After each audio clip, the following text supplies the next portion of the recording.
सूचना केवल हमारे विचार हैं, वित्तीय सलाह नहीं। निर्णय लेने से पहले खुद शोध करें। किसी भी लाभ या हानि के लिए हम उत्तरदायी नहीं हैं।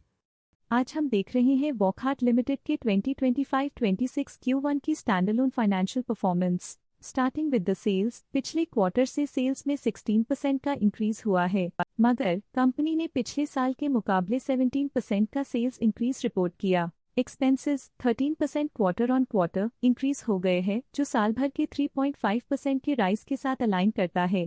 क्वार्टरली एक्सपेंसेस के कंपैरिजन में सेल्स इंक्रीज होना दिखाता है कंपनी ने अच्छा परफॉर्म किया। ईयरली कंपैरिजन दिखाता है कि कंपनी ने इस साल अपनी परफॉर्मेंस में सुधार किया है। ऑपरेटिंग प्रॉफिट, जो पिछले साल के कंपैरिजन में 64% अप हुआ है, quarter on quarter around 23.5% increase हुआ है। Operating profit margin OPM annual basis पे 9% से इंक्रीज हुआ है और पिछले क्वार्टर के कंपैरिजन में 2% से इंक्रीज हुआ है। एक्सेप्शनल आइटम्स को ऐड करके अदर इनकम पिछले क्वार्टर के कंपैरिजन में 78.5% बढ़ गई, बावजूद इसकी ईयरली डिक्लाइन -7.5% हुई है। इंटरेस्ट एक्सपेंसेस पिछले क्वार्टर से 2.5% अप हुआ, लेकिन ईयर ओवर ईयर डिक्रीज -29.5% हुआ है। डिप्रिशिएशन कॉस्ट में 15% का क्लाइन देखने को मिला और ईयरली बेसिस पे 7% का इंक्रीज देखा गया। प्रॉफिट बिफोर टैक्स एनुअली लगभग 11 गुना बढ़ा, लेकिन प्रीसीडिंग क्वार्टर से 72.5% बढ़ा है। नेट प्रॉफिट ने ईयर ऑन ईयर पिछले साल के मुकाबले काफी ज्यादा वृद्धि दिखाई, जो कंपनी के लिए बेहतरीन परफॉर्मेंस रही।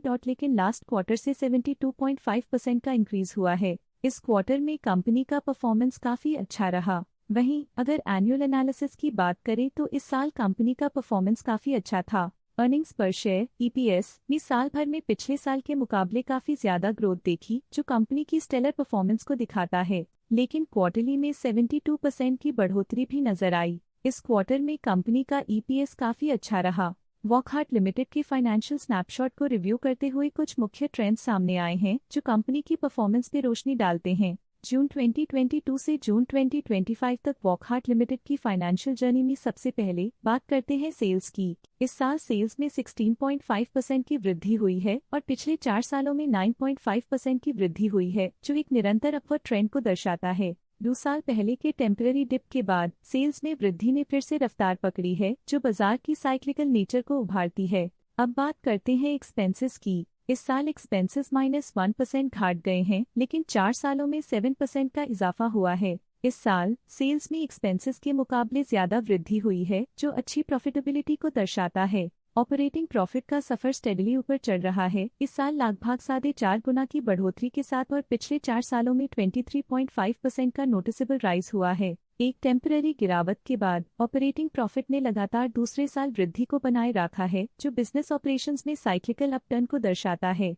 नेट प्रॉफिट का सफर ऊपर की ओर चल पड़ा है। इस साल 117% की चढ़ाई के साथ पिछले 4 सालों में लगभग 1.5 गुना की शानदार वृद्धि हुई है। एक अस्थायी गिरावट के बाद लगातार दूसरे साल नेट प्रॉफिट में वृद्धि हुई है, जो फाइनेंशियल लैंडस्केप में साइक्लिकल रिकवरी को दर्शाता है। इस साल EPS ने ऊंचाइयों को छुआ है 102.5% की वृद्धि के साथ, जो पिछले 4 सालों में 104.5% की मजबूत वृद्धि पर आधारित है। एक अस्थायी सेटबैक के बाद EPS ने लगातार दूसरे साल अपनी अपवर्ड ट्रैजेक्टरी को जारी रखा है, जो कंपनी की वॉलेटाइल मार्केट्स में अडेप्टेबिलिटी को दर्शाता है। चलिए अब बात करते हैं शेयर होल्डिंग पैटर्न की। वॉकहार्ट की शेयर होल्डिंग रिपोर्ट्स कुछ इस प्रकार की हैं, जो अननोन 2025 के तक चलता है। ये रिपोर्ट कंपनी के शेयर्स की डिटेल्ड जानकारी देता है, जिसमें promoters, promoter groups, foreign investors, public investors और सरकारी एंटिटीज शामिल हैं। पब्लिक हेल्थ शेयर्स का परसेंटेज 2025 के में 33.49% से 2025 के में 32.59% तक डिक्रीज हो गया। इस डिक्रीज से साफ है कि इस टाइम पीरियड में कंपनी में पब्लिक का हिस्सा डिक्रीज हुआ है।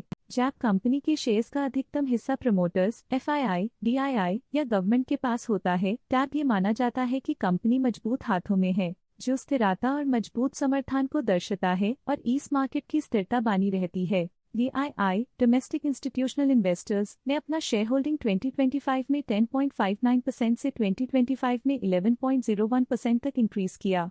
ये बताता है कि डोमेस्टिक इंस्टीट्यूशंस ने कंपनी में अपना इंटरेस्ट 0.42% तक इंक्रीज किया है। FII, फॉरेन इंस्टीट्यूशनल इन्वेस्टर्स ने अपना शेयर होल्डिंग 2025 में 6.81% से 2025 में 7.29% तक इंक्रीज किया। ये बताता है कि फॉरेन इंस्टीट्यूशंस ने कंपनी में अपना इंटरेस्ट 0.48% तक इंक्रीज किया है।